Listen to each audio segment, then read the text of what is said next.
Good morning. This is the worksheet that I put up on the classroom, and it's a good thing for us to use, pardon me, to talk about how position and velocity and acceleration are all related in calculus. So I'm going to go through, I highlighted some parts. We're not going to do all of it. Not all of it's important, but the way the AP test is going, I could see something like this being a part of the questions that they ask you. So let's start. So if you take physics, you already have some sense of idea of how position functions, velocity, and acceleration are all intertwined. But if you don't, so I'm going to be approaching this as if you've never taken a physics class, maybe you're in chem or whatever.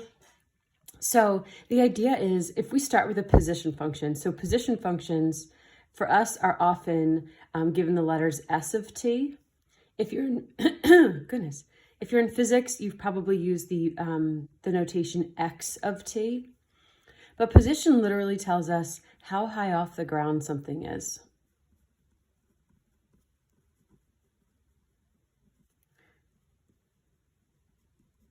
So it could be that we're throwing a ball in the air from the top of a building.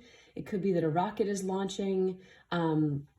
It could be you're throwing a water balloon up in the air. And when that happens, when something is launched or thrown, the path that it creates when I graph it, if the x-axis is time and the y-axis is height off the ground, the path that it creates is parabolic.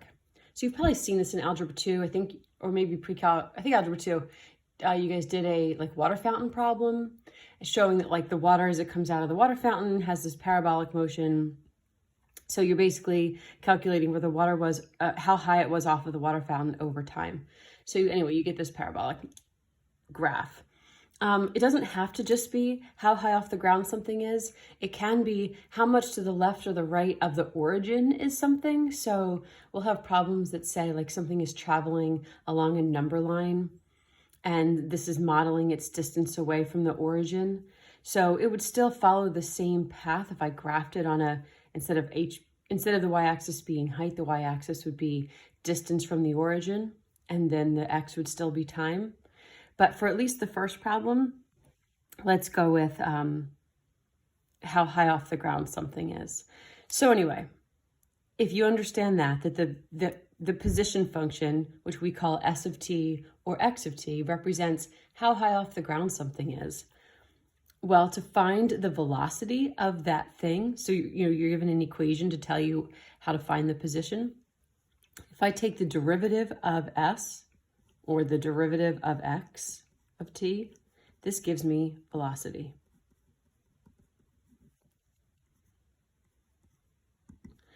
Velocity tells us, pardon me, how fast something is moving. So the position function would be measured in let's say feet. Well, the velocity function would now be measured in feet per, let's say, seconds, or miles per hour, or meters per minute, or whatever.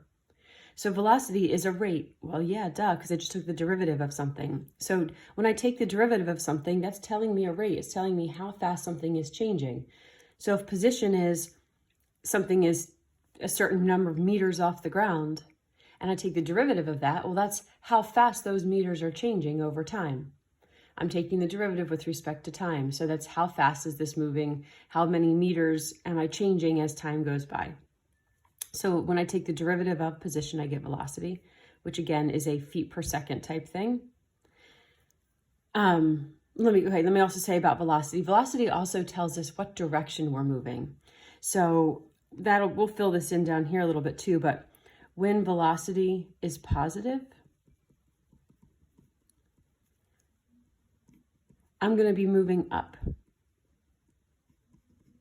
or to the right if it's a situation where some particle is moving left or right. And when velocity is negative,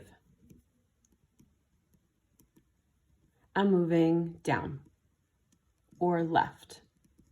Now, if you physics people might be like, oh, well, it depends how we define it. Well, that's true. Sometimes it might be easier in physics to define positive velocity to be moving in whatever direction you need it to be. But for us, whenever we have velocity that's positive, our thing will be moving up or to the right. And if velocity is negative, our thing will be moving down or to the left. Okay, in addition, acceleration is the next derivative. So if we take the derivative of velocity, we get acceleration. Acceleration tells us the rate of change of the velocity. Everything's rates of change, how fast stuff is changing. So if I have acceleration, that's telling me how fast the velocity is changing. The label on that is feet squared per second. Oh no, I'm sorry, feet per second squared. Basically that's telling us, am I speeding up or am I slowing down? So I can have velocity that's positive, meaning I'm moving up, but the acceleration is negative, meaning I'm moving up, but not as quickly as I was before. So that's going to happen with all of these like things that I launch. I mean, think about throwing or launching a rocket. It's going to be its fastest right away. And then even though it's still going up, it's going to, the velocity is going to be slowing down. So the acceleration will be negative until I get to right here, when all of a sudden the velocity is actually 0. And then I start heading back down. And by the time I get back down to the ground, my acceleration is at its highest point. The velocity is actually changing at the fastest rate it can, because the gravitational pull is the fastest that it can. It's had the most time to like gain speed, and then it boom hits the ground. So I wanted to go through this. Once we start to go through problems, hopefully you'll start to get more familiar with it. But let's go to number 3 for a second and fill in some blanks. Okay, so this can help us figure out, okay, when velocity is positive, what does that mean? When acceleration is positive, what does that mean? So when the blank is positive, the object, is moving in a positive direction. So this is velocity. When the velocity is positive, something's moving in the positive direction, which for us again was up or to the right. An object is blank when the velocity and acceleration have different signs. Okay, I didn't explicitly say this, but so if my velocity is positive, that means I'm moving up. But if the acceleration is negative, that means I'm still moving up, but my thing is slowing down. So, but if the velocity were positive and the acceleration were positive, that means I'm moving up and getting faster as I go. So an object is blank when the velocity and acceleration have different signs, slowing down.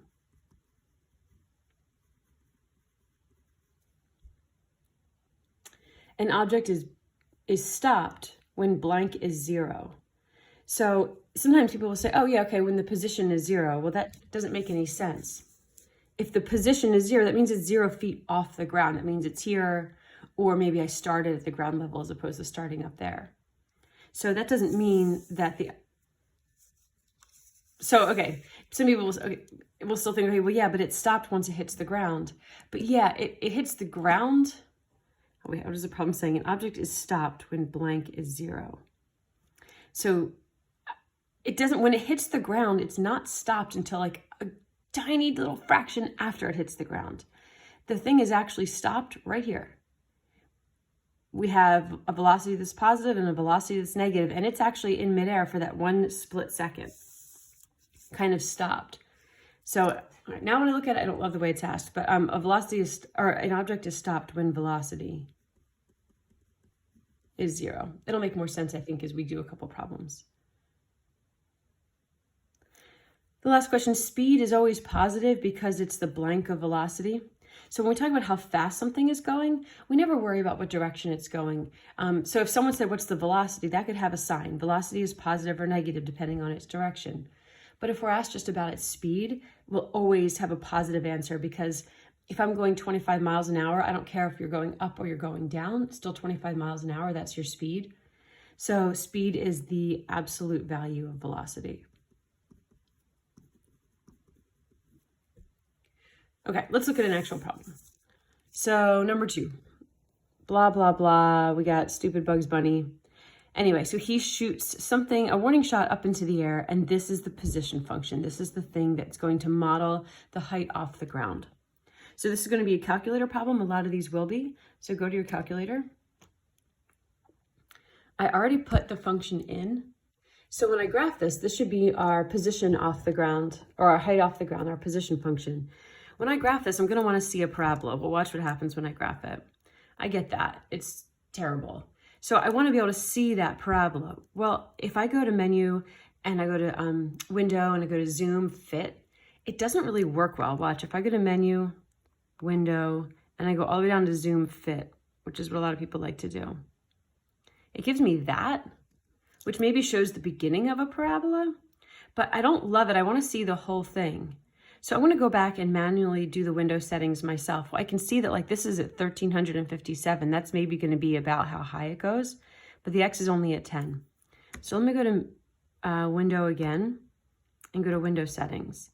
And let me say, all right, I don't really care about negative X's because I'm looking at time. So I'm going to start at the time is 0.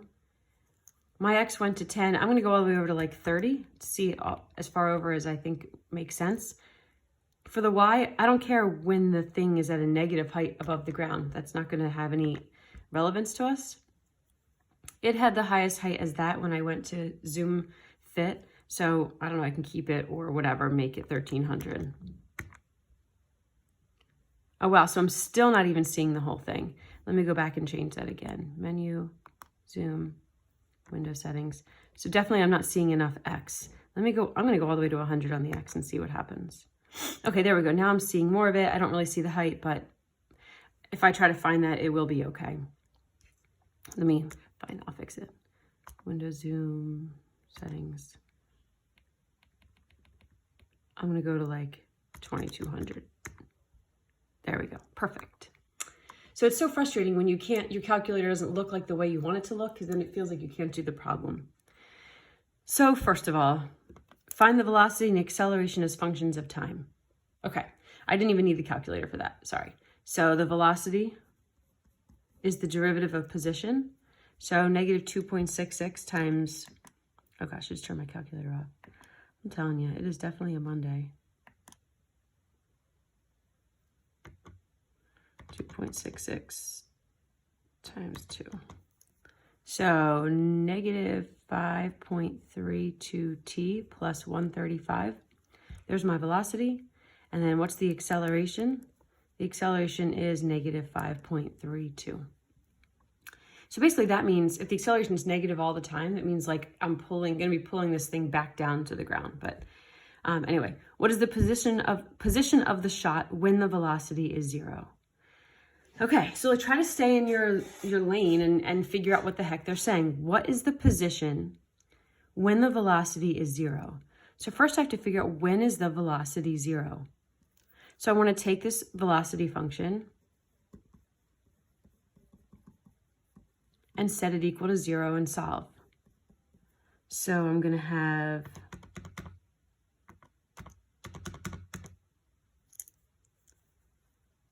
$25.3759.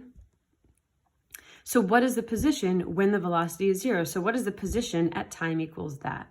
So now I'm going to go back to that position function, which they called S of t, and I'm going to find S of 25.3759. I can plug that right into here, or I already graphed it, so why not use it? So here's my graph. I want to plug 25 in.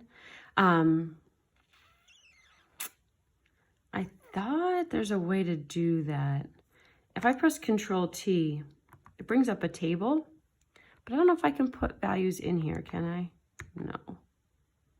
Okay, that doesn't help me at all. Control T again, we'll get rid of that. So let's go back to the calculate. And we're trying to find position. So I'm going to take this number and plug it into this. So negative 2.66 times 25.3759 squared plus 135 times 25.3759 plus 3. 1715.875. This is feet per second, so this is feet. So when the velocity was 0, so when I set this equal to 0 and solved, this was the time, this was seconds. I plugged this amount of seconds into the position and got this. This is the amount of feet off the ground that the thing was. So this is a more basic question. taking the position function, finding the velocity, finding the acceleration, and asking some somewhat simple questions. Now let's look at one that isn't so straightforward, but it doesn't involve the calculator, so that's nice. So number 4, a bug begins to crawl up a vertical wire at time t equals 0. So in other words, the bug is moving up and down along a vertical wire. The velocity of the bug is given by the function whose graph is shown below. So this is totally different. This is the velocity graph now. It's not parabolic at all. It's just saying this is the velocity of the bug. So here's important to know some things about what velocity tells us and position tells us and stuff like this. So it first says, at what value of t does the bug change direction? Okay, well, this is velocity, right? And we said that when velocity was positive, the thing was moving up or to the right, and velocity is negative, the thing is moving down or to the left. So if this is the velocity of the bug, when does the bug change direction? Well, he would be moving up when the velocity is positive and down when the velocity is negative. So when does the bug change direction? At t equals 6. Because the velocity changes from positive to negative. Okay, during which time intervals is the bug slowing down? Well, we said, how do we know if something slows down? That means that its acceleration is negative. So if this is the velocity, and I want to know when is the rate of change of the velocity negative, well, when is the derivative of velocity negative? The derivative of velocity here is positive. The derivative of velocity here is 0, but the derivative of velocity here is negative because the slope of the velocity, which is the acceleration, is negative, or the slope of the tangent line is negative. So when t is between 4 and 7, the bug is slowing down because the derivative of velocity is negative. I know it's a lot, and I wish we were together to go over this. Okay, let's look at the next page, and then we'll stop with number 5. Okay, the figure graphed below shows the velocity of the particle moving along a coordinate line. Justify each response. So we're going to do this, and we'll stop here with notes. So again, this is velocity. So you might want to pause this and see how many you can fill out before going over it or before hearing the answer. The more we do, the better you're going to get. So when is the particle moving to the right? That's going to be whenever the velocity is positive. The velocity is positive. This is a graph of velocity for all of this. So from 4 all the way to 10. I can do that. Or I can do that. It doesn't matter if you want to make these equal or not. No one really cares. When is the particle moving left? Particle is moving left when velocity is negative. So the velocity is negative all through here. This is a lot like the connections you make between derivatives and their original functions. I'm doing the same thing. I'm just doing it with like a more application type problem. When is the particle stopped? The particle is stopped when the velocity is 0. So when is the velocity 0 here? 0, 4. When is the particle speeding up? That's going to be when the derivative of velocity is positive, or when velocity is increasing. Because that's when the rate of change of the velocity will be getting more. So when is the velocity increasing? Here to here, so 3 to 5, and again here to here, 7 to 9.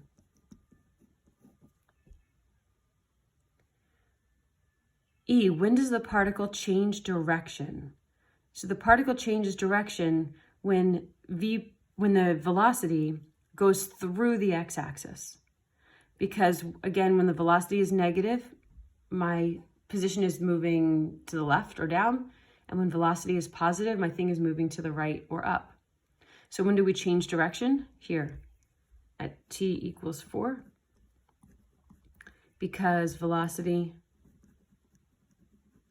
changes sign. When is the particle slowing down? So this is the opposite of D. Slowing down when the derivative of velocity is negative, or when velocity is decreasing. So when is this decreasing? From 0 to 1, from 5 to 7, and 9 to 10. When is the particle's acceleration positive? Well, this is the same question as when is the particle speeding up. So the acceleration is positive when the thing is speeding up, when the velocity graph is increasing. So it's the same as D. Letter G, what is the, I think this means when. When is the particle moving at its greatest speed? That means when is velocity changing the most?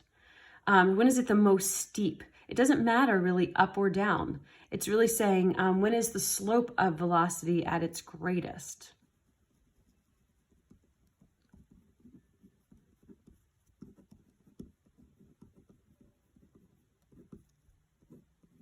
Whether you're going up or down.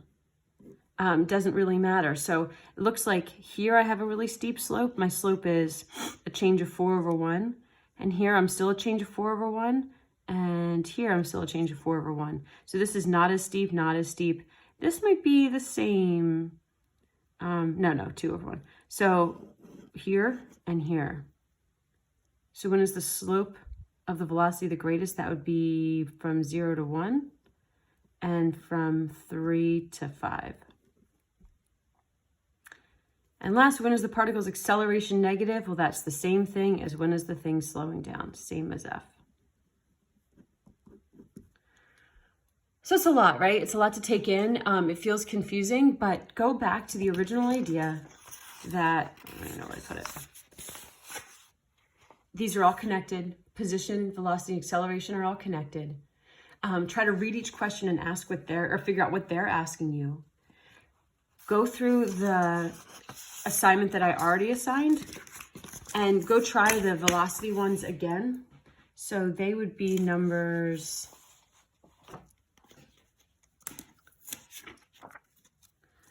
number 26 and 28 are velocity questions. Go back and do them again. Okay, go back and try them. Look at my work, look at the video of the work, and see if you can make some sense of it. As you move on and do the second set of problems, I labeled all of the ones that are like this with the letter, what did I use?